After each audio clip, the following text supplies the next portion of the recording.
Hola, buenas tardes. Nuevamente estamos aquí en un vivo de FUCA. Estamos iniciando este vivo. Buenas tardes. Hola, hola. Este es un nuevo vivo de FUCA. Buenas tardes, Maris, Nora. Bueno, ya se van sumando. Hoy, 1 de mayo, en FUCA festejamos el Día del Trabajo, trabajando. Los vivos no se interrumpen. Hoy vamos a estar con el doctor José Mordo, que es el vicepresidente de FUCA y uno de los fundadores de FUCA. Y veo que el doctor José Mordo ya se está sumando. Vamos a ver si podemos invitar el lunes pasado para poder hacer el vivo, pero esperemos que este lunes sí lo logremos. Vamos a hablar de investigación. Aquí parece que el doctor Mordo ya se está sumando. Si da vuelta a la cámara, doctor. Buenas tardes. Bueno, les voy Hola. contando mientras vamos solucionando acá un problema técnico. Ahí está. Hola, doctor. Buenas tardes. ¿Cómo está Perfecto, ¿qué usted? tal? Buenas tardes. Bienvenido. Sí, Bueno, por fin sí, do- lo logramos. doblemente, Hoy lo doblemente logramos. bienvenida. Hoy lo logramos. Sí, Sí, sí, ¿qué sí. tal? Bueno, les contaba a todas las personas que ya se han sumado, que ya son unas cuantas, que hoy estamos festejando el Día del Trabajo, trabajando en FUCA, como debe ser, Así es. con este vivo, para que no se interrumpan los vivos de los lunes. Y bueno, en primer lugar, quería, bueno, agradecerle por acompañarnos y quiero también presentarlos, contarle a las personas que nos están viendo y que nos están escuchando que usted fue fundador del Laboratorio de Cancerología de la Fundación Leluar. Así es. También fue fundador, ya lo mencioné, fundador de la Fundación Cáncer FUCA y del Instituto Alexander Fleming, y es también actualmente vicepresidente de la Fundación FUCA, de nuestra fundación, y es director del Centro de Investigaciones Oncológicas de FUCA. El doctor también fue fundador de la maestría en Biología Molecular Médica de la Universidad de Buenos Aires y presidente del Comité de Ética del Instituto Alexander Fleming. Bueno, ya ¿Cuánta hecha esta cosa? presentación, cuánta presentación, cuánto trabajo tan importante. Este, Doctor, me gustaría que les contemos un poco a las personas que nos están mirando hoy, a los que miren este vivo quizás en otro momento, un poco sobre su trayectoria y su vocación como investigador en cáncer. Eh, ¿Qué fue lo que lo Sí, movió a dedicarse a la investigación? Porque, bueno, hay que decir que el doctor primero es, por supuesto, doctor en medicina, pero luego encaró el camino de la investigación y precisamente investigación siempre focalizada en cáncer, según tengo entendido por lo que pude sí, leer. ¿Es así? sí, ¿Qué nos sí. cuenta? Bueno, empezó todo en la adolescencia. Eh, Alrededor de los 15, 16 años, cayeron, no sé si accidentalmente o no me acuerdo cómo fue, pero algunos libros que me marcaron mucho, ¿no? Los libros siempre fueron importantes para mí. Y me acuerdo haber leído un libro que me emocionó mucho que se llamaba El Doctor Arrowsmith, que era un médico en Inglaterra, que le apasionaba la investigación. Y este, y ahí me dije, esto me interesa, me entré como a movilizar mucho. Y después me acuerdo que una cosa que me definió totalmente fue que teníamos prácticas en la secundaria de biología y bueno, había muchos microscopios, era una época donde se estudiaba bien. Y el ver al microscopio fue como una revelación para mí, como descubrir otro mundo, otro mundo casi invisible a los ojos normalmente, pero que uno, si se ponía, podía ver que había más y más para, para aprender. Y así fue, entonces ya ahí ya me definí por entrar en medicina, investigación, y después la investigación en cáncer siempre me pareció el desafío. En esa época se sabían enormemente menos que ahora, y siempre me pareció un desafío, me pareció una cosa contra la que había que estudiar y pelear y todo. Y y ahí empezó todo, en realidad nunca paró. Esas dos cosas nunca pararon. Seguro, seguro. Pero los caminos eran más lentos antes, los caminos eran más lentos, era más uno tenía que aprender con lo que había, digamos, había mucha menos investigación, lugares en ese momento eran muy buenos, pero había menos. Y entonces, recién después del 70 y tantos, este, pude crear el laboratorio de cancerología en la Fundación Leluar, así que pasaron más de 10 años tratando de formarme en lo que podía, aprendiendo, pero siempre me acuerdo que había cuando en la facultad, cuando hice el guardia para recibirme, en ese momento recién empezaban las residencias, yo hice una guardia y había un cirujano que era un tipo muy inteligente y muy centrado. Y entonces él decía, muchachos, yo les aconsejo que si tienen que ir a aprender algo, vayan al mejor lugar, aunque no hagan nada, que a un lugar malo donde hagan todo. Me acuerdo que Claro. esas cosas que se quedan grabadas, ¿no? Y entonces siempre traté traté de apuntar alto, digamos, de ir a los mejores lugares y ver cómo era la ciencia bien hecha. Y bueno, en eso fue una cosa que mirando para atrás me guió bastante, ¿no?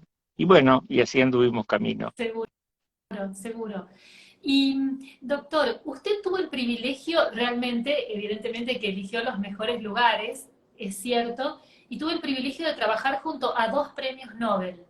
Por un lado, el doctor Luis Federico Leloir en Argentina y también en Francia trabajó con un premio Nobel el profesor François Jacob, espero haberlo pronunciado Sí, medianamente perfecto, aceptable, perfecto. que fue premio Nobel de Medicina. Entonces, ¿qué nos puede contar de estas experiencias? Me gustaría que comparta quizás, no sé, Sí, alguna anécdota o algún sentimiento con relación a estas experiencias de haber trabajado realmente con premios Nobel, ¿no? sí, sí, es interesante. En realidad trabajé con cuatro. Sí, el primero fue el Eluar, eh, que yo este, me acuerdo un día que yo estaba en la Facultad de Medicina y me daba cuenta que tenía que aprender bioquímica, que no sabía mucho, en la facultad no sabía, en fin, se conocía algo teórico, pero no el trabajo, y ya me habían hablado del Eluar, tenía profesores que me hablaban del Eluar, de la Campomar, que en ese momento se llamaba Fundación Campomar, y un día lo fui a ver, creo que sería alrededor de noviembre, octubre, noviembre, y él me recibió enseguida, así muy llanamente, me recibió enseguida, me escuchó un rato lo que yo quería hacer, que quería dedicarme a la investigación y que estaba, ¿no? Y me dijo, ¿y por qué no se viene a trabajar unos meses en el verano a ver qué tal? A ver qué tal. Y ese qué tal, después entiendo, ¿no? A ver qué tal era, cómo manejaba, cómo me llevaba con la gente, que eso es muy importante, ¿no? Claro.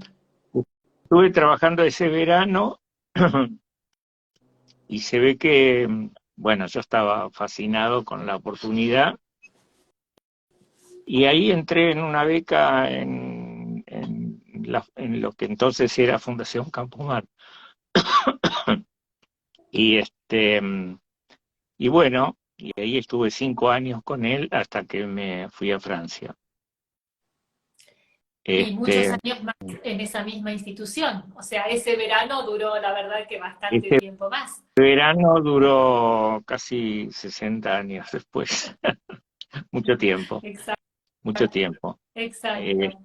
Este, y bueno, y Leluar era un personaje muy, muy entrañable, muy simple, muy metódico, muy agudo, muy callado. Este, y era un hombre de, digamos, especial, porque tenía mucho poder, pero no estaba en su vocación ejercerlo, salvo en la ciencia, salvo en el ámbito del instituto. Claro. Y, y- pero no le gustaba que la gente se involucrara en política, en el instituto, tratando de preservarlo, Claro. ¿no? Este, y, y bueno, y eso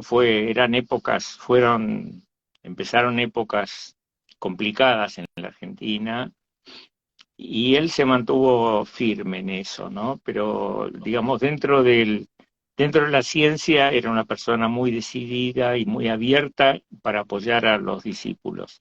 Claro. Y cuando yo le dije que quería ir a hacer un postdoc a Francia con Jacob, y que habían publicado, empezaba la biología molecular en esa época y se habían publicado un trabajo que lo leí y dije, esto es lo mío. Yo así soy como me guío por intuiciones, para bien o para mal es así. Claro. Eh, y le dije a él, me acuerdo que era una época, o por lo menos yo era así, pero creo que éramos todos así, donde uno pedía, avisaba que se quería ir y pedía la bendición, digamos, en cierto sentido, ¿no? Para irse.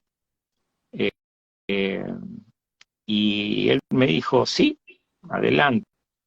Me escribió una carta de recomendación, se ve bastante buena porque Jacob me aceptó en el Pasteur, y tuve que esperar 3 años para poder ir casi. O sea que era una época donde era todo más lento, más madurado, pero bueno. Y cuando llegué a Francia, en el Pasteur me encontré con Jacob, que era un personaje, digamos, el blanco y negro del Eluard. Era un personaje así que había trabajado, él quería ser cirujano, era un hombre alto, así, me diría 1,90, alto, así, una mirada fuerte, muy, y tenía, claro, venía con todos los laureles porque siendo estudiante ya avanzado en la facultad, él se unió a De Gaulle en Inglaterra para pelear digamos, con el ejército francés, y después tuvo una herida en África, y él, que quería ser cirujano, ya no podía, porque no podía estar mucho tiempo de pie, ¿no? Caminaba, rengueaba muy ligeramente, y entonces se dedicó a la investigación, Claro. y era muy intuitivo, así como Leluar era muy metódico y muy inteligente. Jacob era muy inteligente pero muy intuitivo. Decía, esto tiene que ser así porque es lo lógico. Se tenía una fe en su razonamiento era que fue clave, ¿no? Porque ahí se armó un grupo, un polo de conocimiento y de invención.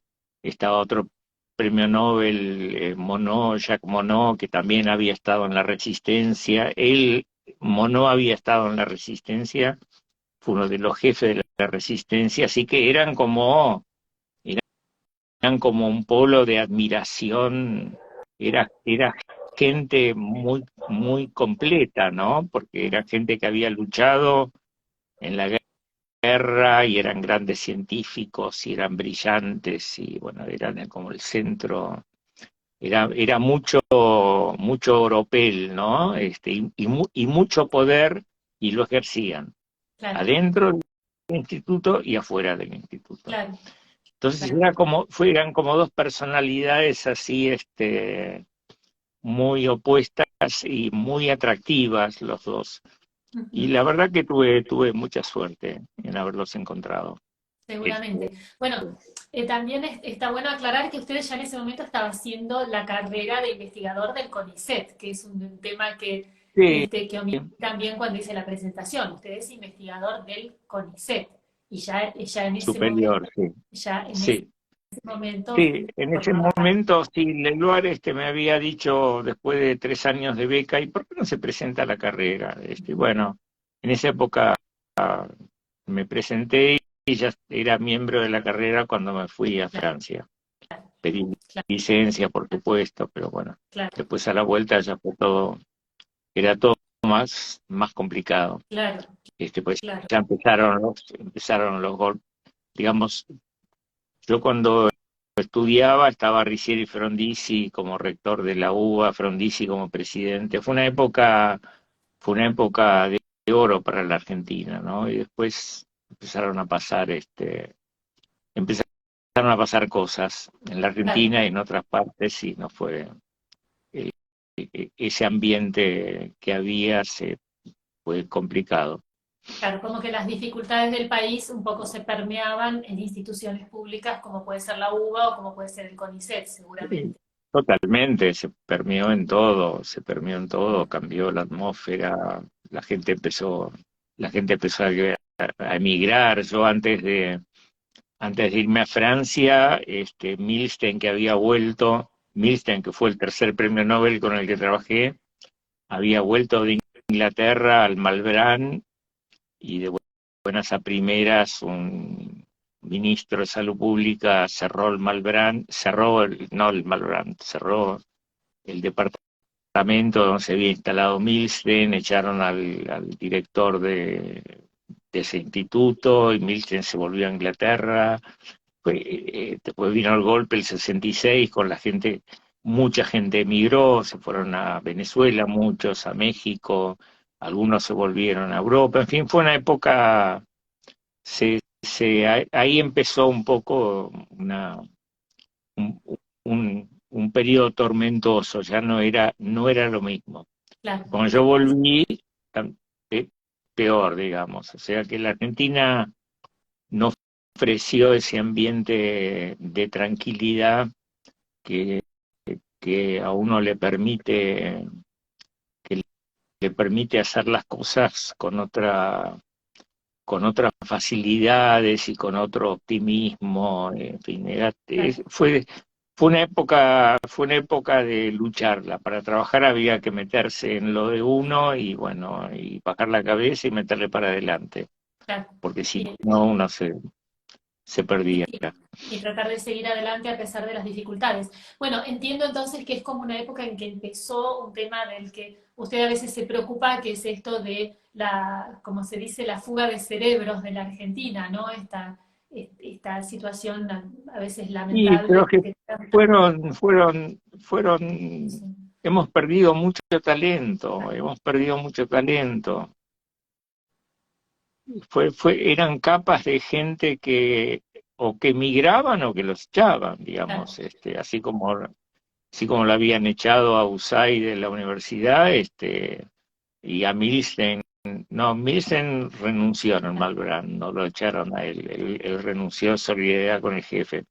Pero hubo mucha gente que se iba. claro, Y en ese sentido hay que reconocer que muchos países acogieron con los brazos abiertos a los argentinos que se iban. seguro. Venezuela, México, Francia, muchos. Es increíble. Es increíble todo lo que pasó en el, En en el el país. país, todo el talento que se Y, perdió.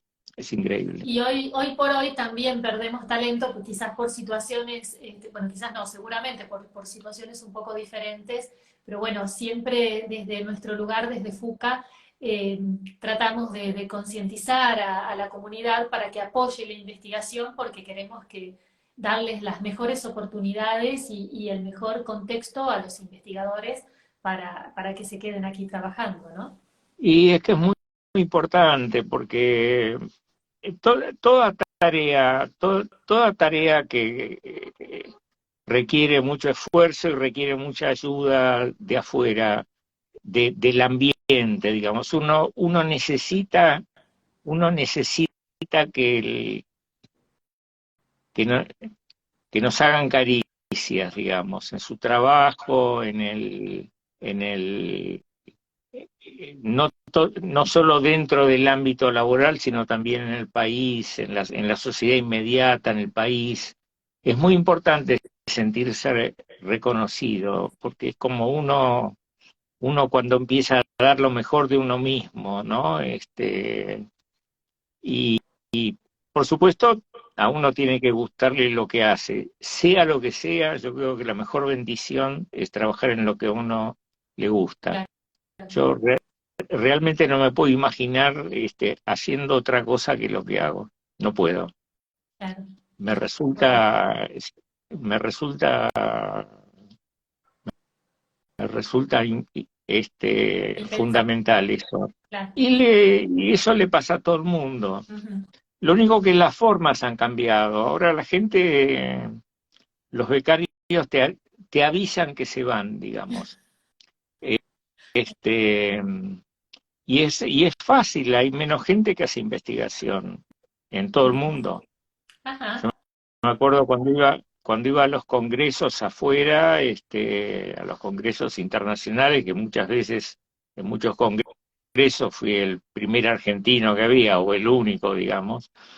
Estados Unidos estaba lleno de becarios hindúes, japoneses, chinos. Cambiaba como en los taxis de Nueva York, uno, uno veía las ondas migratorias por los becarios que iban a los ajá, congresos. Pero toda esa gente volvía a su país después. claro. Y entonces ahora los argentinos que hay gente, los jóvenes tienen mucho talento acá. Es una cosa, yo creo que la Argentina se mantiene en gran parte por el talento de los jóvenes. Son Seguramente. creativos, son trabajadores y están en un ambiente, pero en general son empujadores, son creativos, tienen imaginación. Entonces, la buena gente enseguida encuentra trabajo afuera. Claro, Cosa que antes claro, había que esperar años, ahora no, ahora agarran, se van, y se van un poco por también, se hizo más fácil todo, digamos, ¿no? claro, claro. Más Sí, lo fácil ideal. viajar, más fácil emigrar, es decir, Claro. Sí, evidentemente que hacer una experiencia en un instituto del exterior debe ser muy enriquecedor, como le ocurrió a usted en su carrera. Lo ideal sería para nosotros que después que estos investigadores la jóvenes gente vuelva, claro. regresen, así como regresó usted Y- en su momento. Bueno, recién estaba hablando de los congresos de investigación. sí, Recientemente usted acaba de volver de un congreso en Japón. El año sí, pasado realizó una presentación, o sea, realizando una presentación, además hay que aclararlo, porque sí, no es sí, solo el hecho de sí, que sí. haya ido al congreso, sino que además haya presentado un trabajo. Y lo mismo el año pasado en un congreso en Singapur. En ese Sí, caso ahí creo que estoy. lo hizo desde acá, Sí, ¿sí? estaba todavía, había restricciones para viajar por el COVID. Y este año, bueno, ya todos, ya no sé, estábamos nosotros con las vacunas, que el año pasado, ¿no? Sí, Con las vacunas, si se podía, si no se podía, cada país tenía reglas diferentes, en fin, no era tan fácil. no era tan fácil. Y este Y bueno, año ya, bueno, tuve dos invitaciones para dar conferencias, una en Tokio y en un congreso de cáncer, y la otra en Kioto, en la Universidad de Kioto, que en la Facultad de Medicina de Kioto, que es un lugar muy prestigioso. Así que sí, ahí fui, y, y y ¿qué nos y fue puede, súper interesante. qué nos puede contar de, bueno, de estas experiencias, de lo que puede representar también tener presencia, un argentino tener presencia en centros de investigación o en universidades del lejano oriente, si se puede llamar de alguna manera, cuando en realidad nuestras relaciones siempre son mucho más fluidas con Estados Unidos, con Europa, con otros países de América Latina, ¿no? Como que es un lugar Sí, nuevo que sí, ustedes están explorando de alguna manera, ¿verdad? sí, sí, me interesa mucho, y creo que fue, fue muy valioso. Yo cuando estaba en la conferencia en Kioto, que era más personal porque fui a visitar el laboratorio y me quedé un día ahí. Ahí es donde se hicieron descubrimientos en inmunología muy importantes. Y por eso fui a ver un poco a chequear cómo estábamos. Fui a presentar mi vacuna, una vacuna que elaboramos a lo largo de los años con, con muchos colaboradores, con la doctora Barrio, que también trabajó en el ensayo clínico. Bueno, finalmente esta vacuna se aprobó en la Argentina y yo fui a lugares donde quería ver cómo era recibido este aporte, qué podíamos traer nosotros de eso, traer en el sentido de ideas, ¿no? Sí. Y, y en Kioto, ya que es la facultad donde se descubrieron así unas moléculas que dieron origen a la inmunoterapia actual, digamos, ¿no? A una de las formas, la vacuna es otra forma. Yo me enteré que era el primer invitado en varios años. Se había cerrado la facultad por todo el asunto de COVID. Japón es una isla. Y, y así que fue bastante emocionante también, porque Seguramente. era como abrir una nueva etapa en todo De sentido. orgullo. Sí, la verdad que sí, no lo sabía, me enteré ahí así un poco, y yo notaba que había mucha efervescencia, mucha excitación. Entonces yo decía, ¿qué pasa? ¿Qué Está pasa bien. que yo no sé? Aparte de la parte científica, ¿no? Y bueno, era eso, era el primer invitado, se abría la facultad para un invitado extranjero y justo cayó Mordo. Bueno, Este, y me quedé como muy encantado de Japón.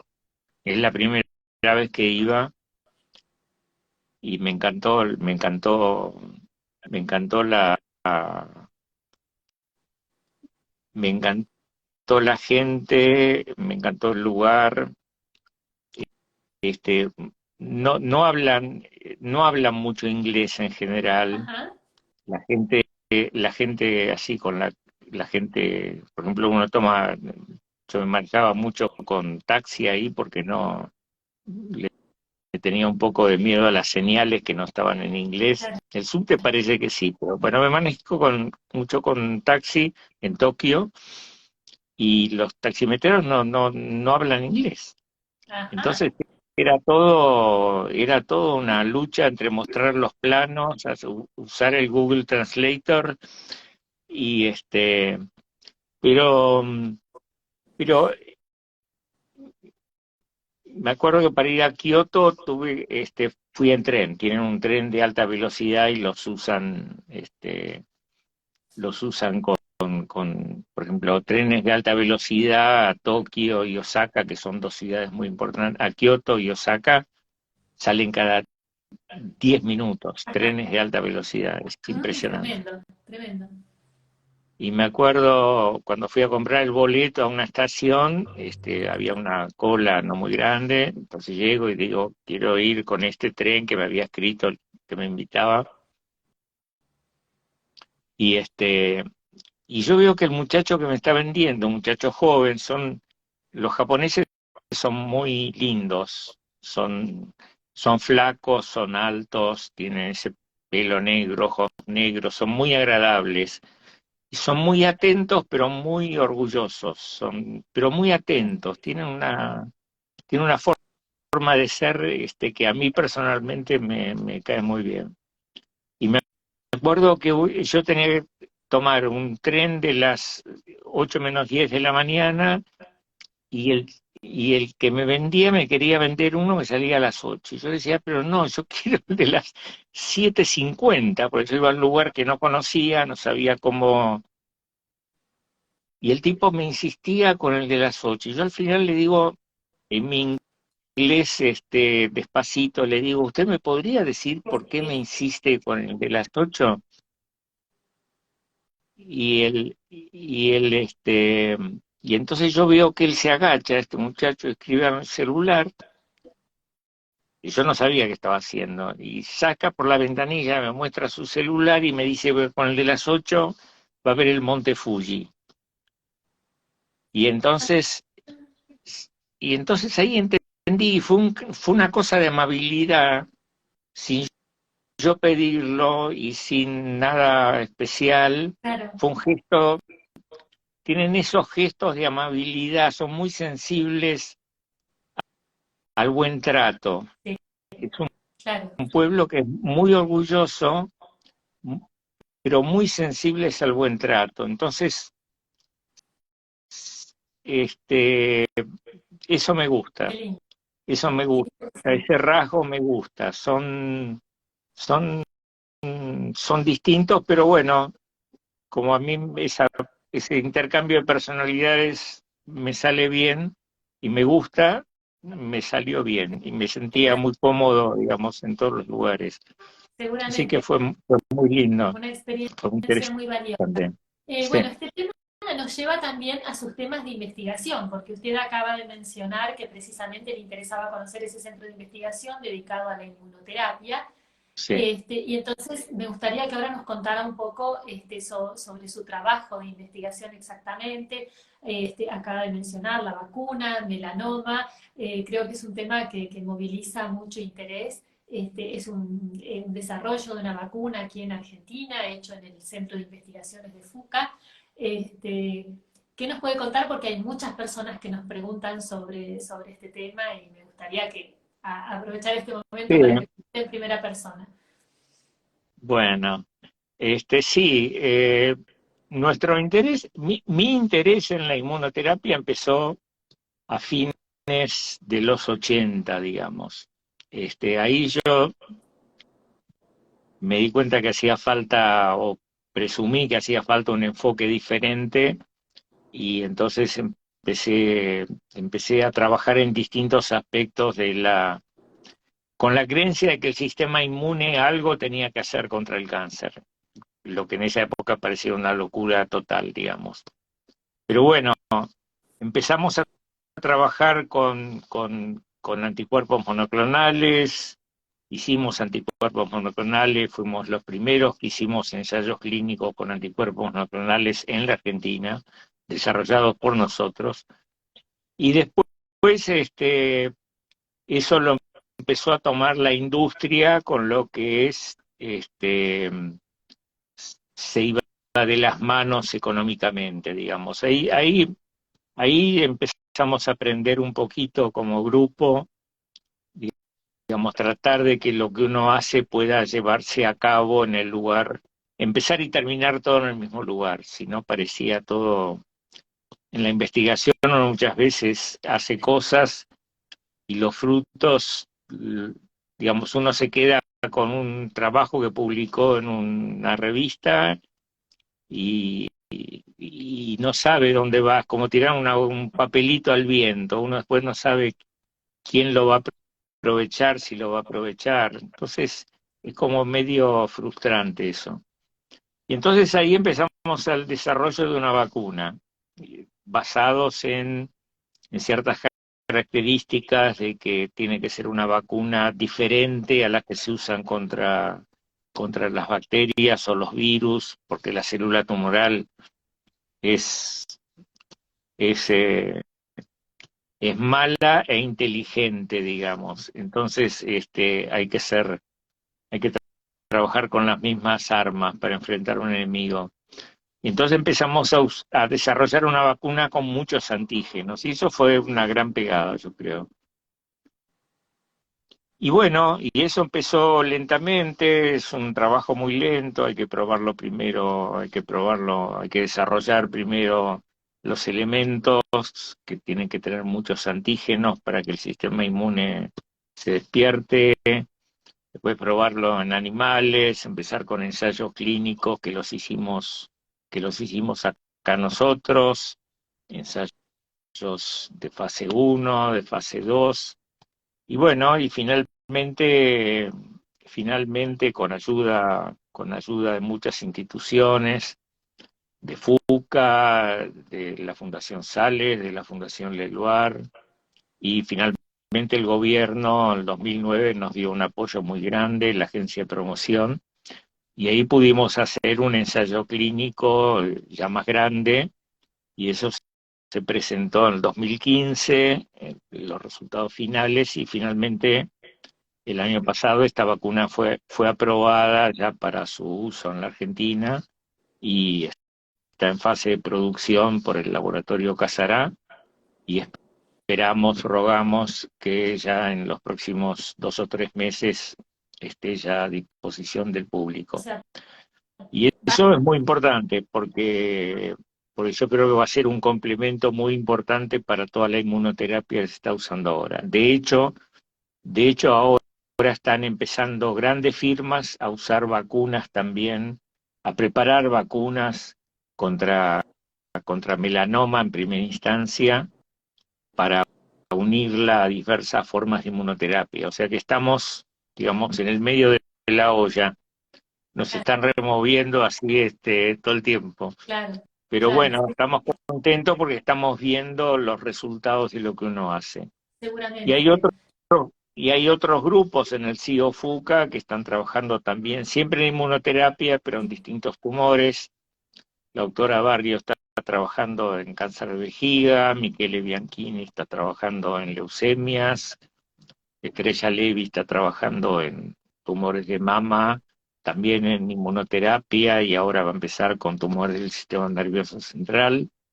Mariana Aris está trabajando en biopsias líquidas. Ayelen Pelle, que entró recientemente en la carrera, está sigue trabajando en cáncer de mama con la doctora Levy. O sea, siempre el tema que nos une a todos es la inmunoterapia. Ajá. Y estamos tocando diferentes tumores y haciendo, yo creo que aportes interesantes en todas estas áreas. Es un grupo excelente de gente y tenemos la suerte de tener una directora ejecutiva muy eficaz que nos apoya mucho. Así que Soy yo, eso es gracias. un, Eso eso, soy eso es una, gracias. eso, Bueno, eso es un agregado fundamental para la investigación. bueno, es Sí, el para que todo momento, se sí, es explique. el momento de pedirle a todos los que nos acompañan, a los que vean este video en algún momento, que la investigación necesita muchos recursos y Sí. que pueden apoyar a FUCA y deben apoyar a FUCA, que pueden entrar a nuestra página web, fuca.org.ar, y allí hay un botón para donar y pueden donar y colaborar con los trabajos de investigación y con otros proyectos de FUCA, todos en beneficio por los pacientes de cáncer. Así que, así que bueno, doctor, súper interesante todo lo que nos está contando y que pensemos en gente que nos vea, qué le diría o qué necesita. A ver, dos preguntas. Por un lado, ¿qué le diría a un investigador joven o quizás a un estudiante que se quiere dedicar a la investigación? Un mensaje para ellos. Y que está muy bien. Yo creo que es una profesión. Una vez una colega en realidad, de la Fundación El Bar dijo una cosa muy interesante. Es interesante porque nunca se recorre 2 veces el mismo camino. Cada día es diferente. Y cada día uno tiene la posibilidad de hacer algo nuevo. Y eso es fantástico. Es lo menos rutinario que hay. Pero hay que tener mucha capacidad de frustración, mucha constancia, saber cuándo seguir en un tema, saber cuándo dejar en un tema.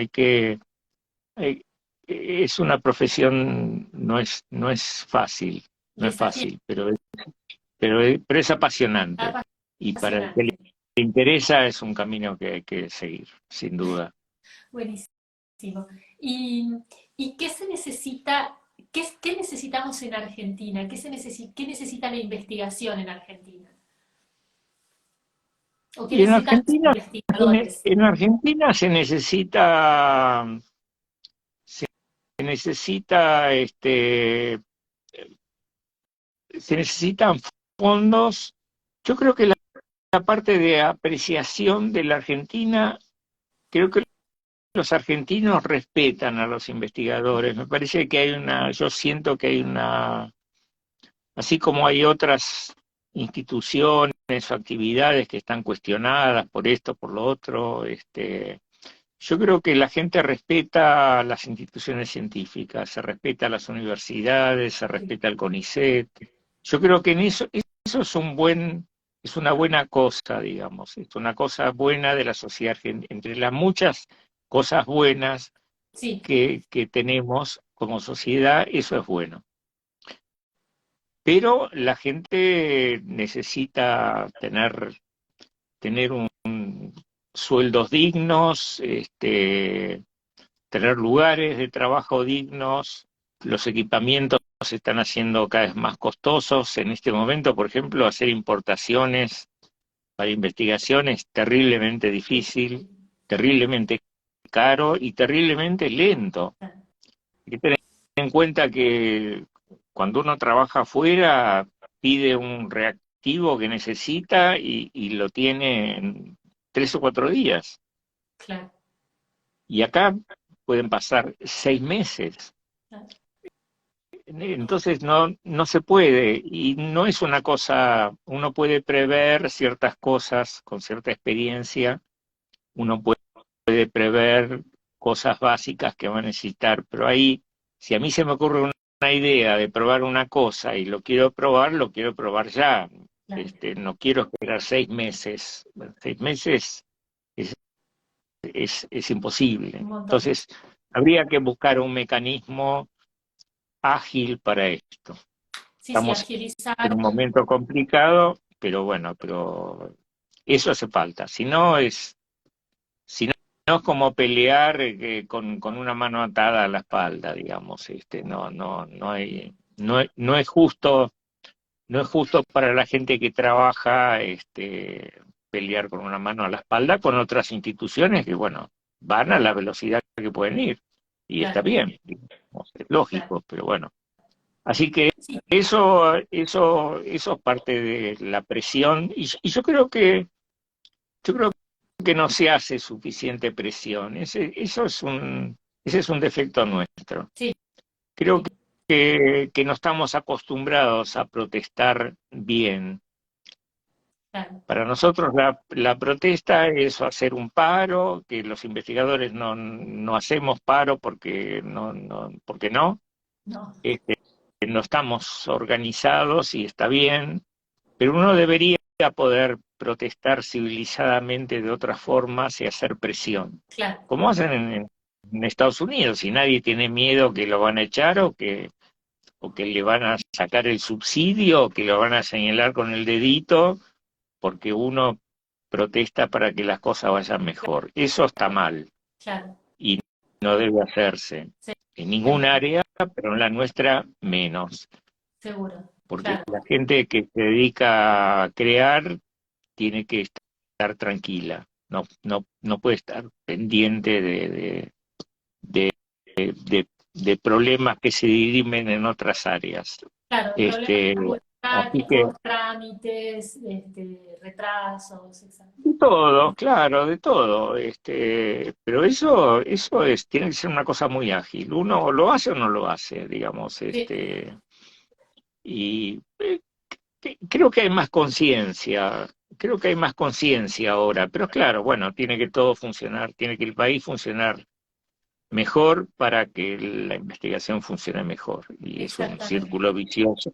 Tiene que ser un círculo virtuoso y no Y vicioso. no vicioso, exactamente. Sí, sí, Así que bueno, creo que nosotros ponemos nuestro granito de arena para eso. Seguramente, seguramente, y hacemos todo lo posible, pero es cierto que hay muchas trabas, trabas burocráticas, el banco, los trámites bancarios para hacer una importación son complicadísimos. Sí, Donde te pueden poner un trámite, te lo ponen sí, sin sí, sí, ningún problema. Sí, para eso también somos hipercreativos. sí, tal cual, tal cual. Así que, así que bueno, doctor, le agradezco muchísimo por esta charla, por este rato que nos ha dedicado para contarles a los seguidores de FUCA, a la audiencia de FUCA sobre su trabajo, sobre el trabajo que hace el Centro de Investigaciones Oncológicas. De nuevo, apoyen a FUCA. Visiten nuestro sitio web www.fuca.org.ar/donar ayúdenos en la investigación. Recibimos algunos saludos. NF Blanco, ¿no? Le mandó un cariño, creo que ustedes que adivinamos quién es. Sí. Muchas gracias a todos los que nos han acompañado. Gracias por estar. Y no se pierdan el próximo Vivo de Fuca todos los lunes a las 19 horas. El próximo lunes estaremos nuevamente con algún entrevistado muy interesante. Así que bueno, buenas noches. Muchas gracias, doctor. Hasta la Bueno, próxima. gracias a todos. Gracias. Hasta luego. Buenas noches. Buenas noches.